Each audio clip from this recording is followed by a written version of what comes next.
Hi everyone! In today's video, I'm going to be walking you through everything that a crocheter needs when they are beginning their crochet journey.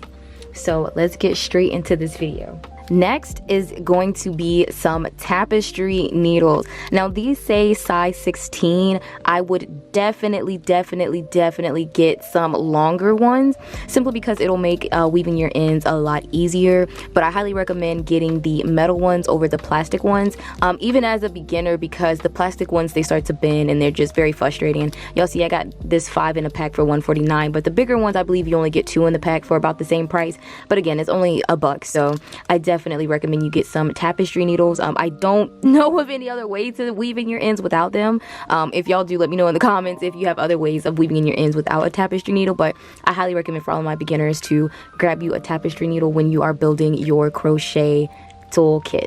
Next are stitch markers. Now I do have these specific stitch markers in my TikTok shop and I absolutely love them. They are my favorite stitch markers in the world. The size of them is absolutely perfect and they're super cute. They come in these heart shapes. I love them and they're really easy to just get in and out of the yarn. They glide in and they come out so smoothly. Why do I recommend you get stitch markers as a beginner? Because stitch markers not only help you keep track of your row counts and also help you remember where your place was the last time that you were crocheting.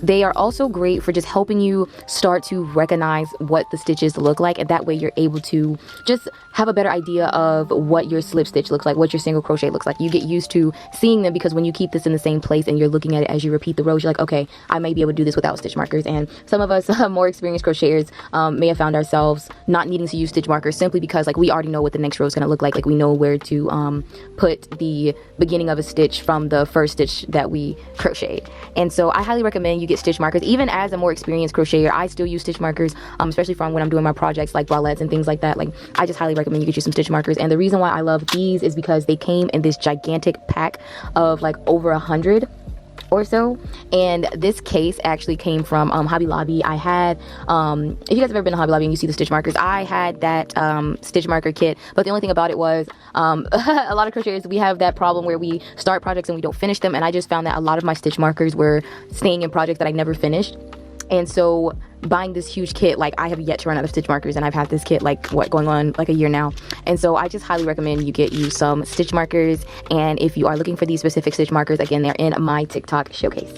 Thank you guys so much for watching this video. I really hope it is helpful. I'm so excited to see you guys on your crochet journey. And as always, thank you guys so much for watching, and I'm looking forward to seeing you guys in the next video. Bye.